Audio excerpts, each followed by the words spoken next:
So last हम कर रहे थे एक थियरम जिसमें ग्रुप एक्ट कर रहा था by the multiplication, by the left multiplication on the set है। वैसे set is the left coset, collection of all left coset of H in जी।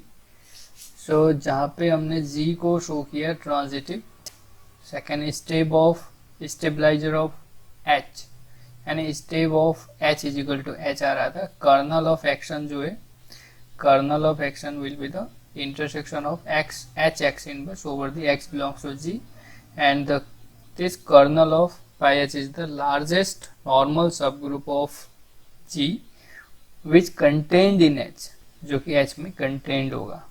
ये प्रूफ किया हमने। नाउ इट्स रिजल्ट, इस थियरम के रिजल्ट हम देखते हैं आज। रिजल्ट 1, ठीक है, this is the Cayley theorem. Cayley's theorem, Cayley's theorem क्या कहता है? केली थियरम कहता है every group is isomorphic to group of permutation. Every group is isomorphic to permutation group. और same statement, every group is isomorphic to a subgroup of some symmetric group, because we know here the every permutation group is the subgroup of symmetric group. So both statement are equivalent, same है। symmetric group and permutation group में जो difference है आपको पता होना चाहिए। symmetric group is the collection of all permutations, all permutation, but जो permutation group है वो जो होता है collection of permutation which form है ग्रुप, यानी कोई भी परम्यूटेशन जो कि ग्रुप को फॉर्म करते हैं। फॉर एग्जांपल अगर आप ए अगर 1 2 3 है, आप ए से ए में जाने वाले जितने भी परम्यूटेशन होंगे वो 6 होंगे, तो वो जो 6 एलिमेंट का जो ग्रुप होगा वो S3 होगा। This is called symmetric group. लेकिन अगर मैं एक 1 और एक 1 2 लिख दूं, एक 1 और एक 1 2, तो ये परम्यूटेशन है इसके, है ना? तो ये भी under the function composition form a group. So this group is called here permutation group. So every symmetric group is permutation, not conversely, क्योंकि this is the permutation group but not symmetric. ठीक है, तो इस तरीके से हम symmetric group को पढ़ते। End of course permutation group और सिमेट्रिक ग्रुप में ये डिफरेंस होता है। कई लोग सिमेट्रिक और परम्यूटेशन को सेम बोल देते हैं, which is wrong, because every sub group of symmetric group is permutation group. ये तो हमें पता चला। केली थ्योरम कहता है कोई भी ग्रुप जो है, एवरी ग्रुप यानी एनी ग्रुप जो होगा वो आइसोमॉर्फिक होगा परम्यूटेशन ग्रुप के। वो ये नहीं कह रहा है कि कोई भी ग्रुप Sn के आइसोमॉर्फिक होगा, ये नहीं कह रहा है। वो कह रहा है कोई भी ग्रुप जो होगा वो परम्यूटेशन ग्रुप के आइसोमॉर्फिक होगा, यानी किसी सिमेट्रिक ग्रुप के सब ग्रुप के आइसोमॉर्फिक होगा। So moreover here,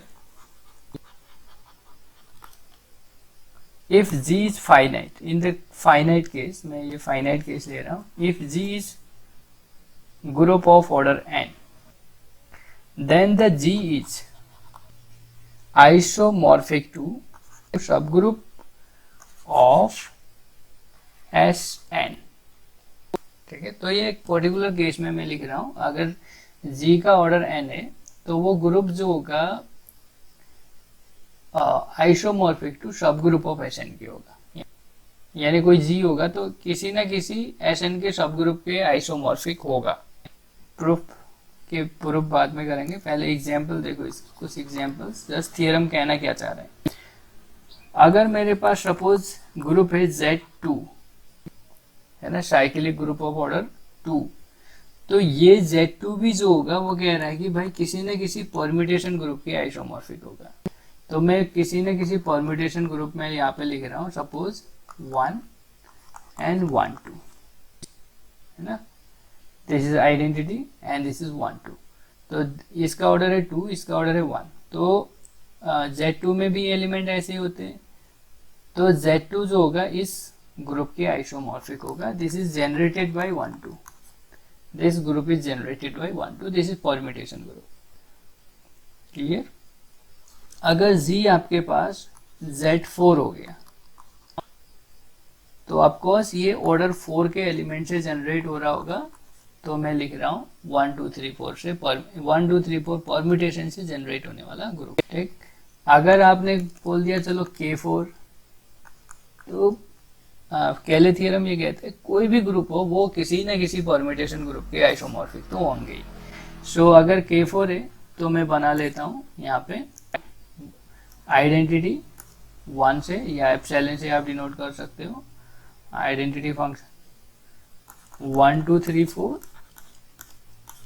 1 3 2 4 1 4 2 3। ठीक है, तो K4 अगर हमने बनाया तो it will be isomorphic to this permutation group which is again a K4 group. कोई भी ग्रुप अगर आपने चलो G इक्वल्स टू D3 लिख लिया तो D3 के एलिमेंट S3 के एलिमेंट के आइसोमॉर्फिक होंगे, यानी D3 is the isomorphic to S3। दोनों का स्ट्रक्चर सेम रहता है क्योंकि इसमें ऑर्डर 2 के 3 एलिमेंट है, इसमें भी, इसमें ऑर्डर 3 के 2 एलिमेंट है, इसमें ऑर्डर 3 के 2 एलिमेंट है। Therefore both are isomorphic to each other. तो ये सब एक दूसरे के आइसोमॉर्फिक है ना।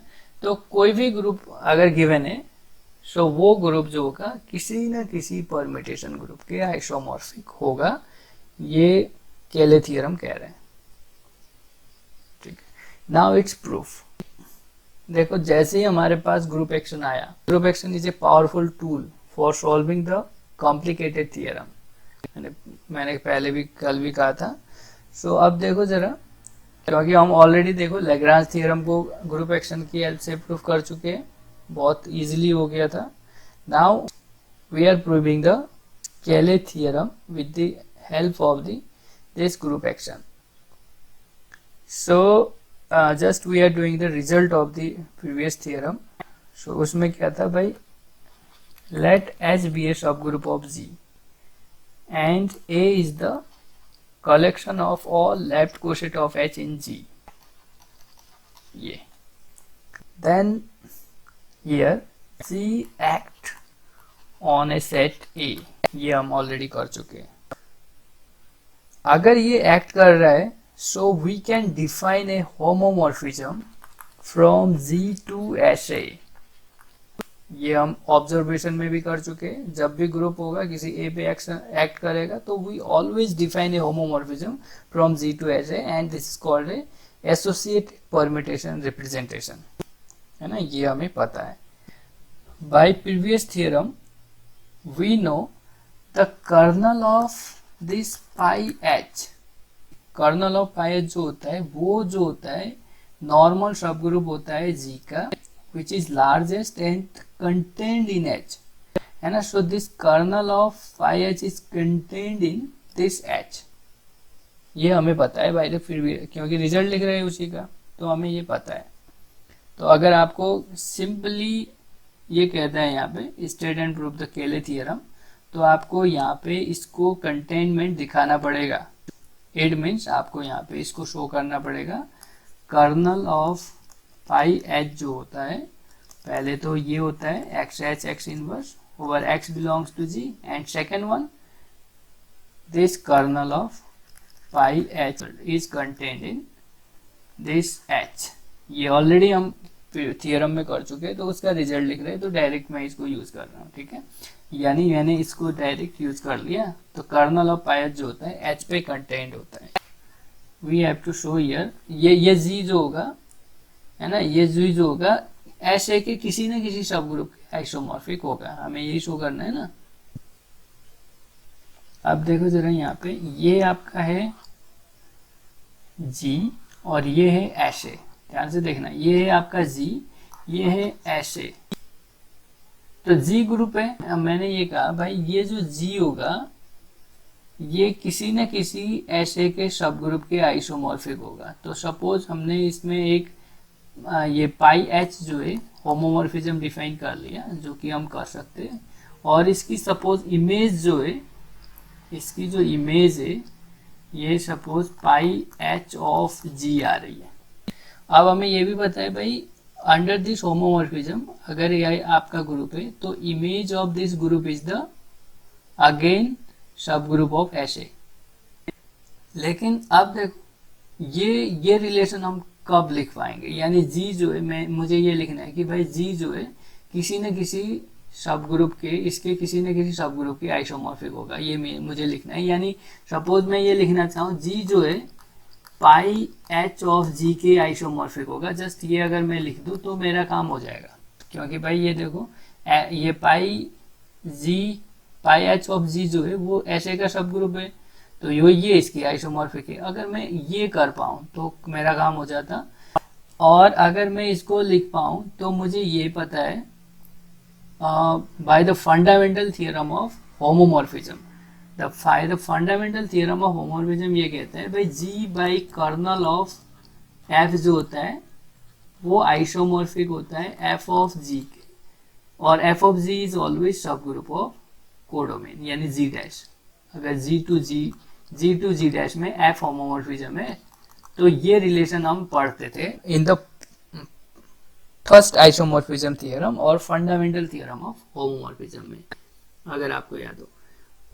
अब देखो अगर मेरा कर्नल में केवल वन एलिमेंट आ जाए, अगर कर्नल में केवल ट्रिवियल हो जाए, कर्नल ट्रिवियल हो जाए तो ये मेरा जी बन जाएगा, G is isomorphic to F of G हो जाएगा। तो अब यहाँ पे देखो अगर मैंने ये तो हमने सपोज कर लिया होमोमॉर्फिज्म, अब मुझे फंडामेंटल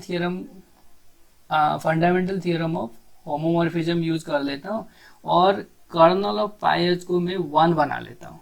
तो कर्नल ऑफ पायज जैसे मतलब आइडेंटिटी ट्रिवियल हो जाएगा तो वो G by kernel of F is equal to G ही होगा, यानी जी के ही आइसोमॉर्फिक होगा।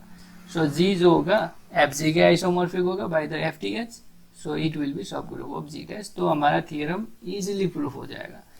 तो वही हमें करना है, जरा देखो। नाउ सपोज दिस H जो है सब ग्रुप है जी का, कोई भी सब ग्रुप हो सकता है। सपोज H इज ट्रिवियल सब ग्रुप ऑफ जी, H आपका ट्रिवियल सब ग्रुप ऑफ जी है। ये वन है यहाँ पे, एक्चुअली थ्रू आउट ड्रमिट में वन को एक्चुअली आइडेंटिटी ऑफ जी से रिप्रेजेंट किया है, तो मैं यहाँ पे वन ही ले रहा हूँ। अब कर्नल ऑफ पाई जो है H पे कंटेन कर रहा है, और यहाँ से मैं ये लिख सकता हूँ कर्नल ऑफ पाई जो है वन सिंगलटन वन पे कंटेन कर रहा है, और कर्नल ऑफ पाई जो है अगर वन पे कंटेन कर रहा है, इस सिंगलटन वन पे कंटेन कर रहा है, तो वन से कम एम्प्टी तो हो नहीं सकता बिकॉज दिस इज होमोमॉर्फिज्म। तो यहाँ से मैं ये कह सकता हूँ भाई कर्नल ऑफ पाई जो होगा वो वन ही होगा, ओनली ट्रिवियल ही होगा। ठीक है, kernel of pi will be only singleton, यही इसी के इक्वल होगा। अब इससे बड़ा तो नहीं हो सकता क्योंकि ऑलरेडी हम बोल चुके हैं कि ये इसमें कंटेन करता है, तो ये इसके इक्वल ही होगा। Now by the fundamental theorem of group homomorphism, fundamental theorem of group homomorphism कहता है G upon kernel of homomorphism is isomorphic to F of, अब यहाँ पे होमोमॉर्फिज्म मेरा क्या है, पाई एच ऑफ जी है। ठीक है, और this pi of G is the sub group of ऐसे होता है, ये हमें पता है। Image of group is sub group of codomain. So अब G upon kernel of pi H क्या है, यहाँ पे देखो kernel of pi H is one, तो this is one, and this is isomorphic to again G, and this whole is isomorphic to pi H of G, which is subgroup of SA. Therefore here G is isomorphic to image of G under this homomorphism, which is subgroup of SA. Therefore G is isomorphic to subgroup of SA. Okay, hence the theorem is proved. Yeah, result is proved here. Okay, result proved.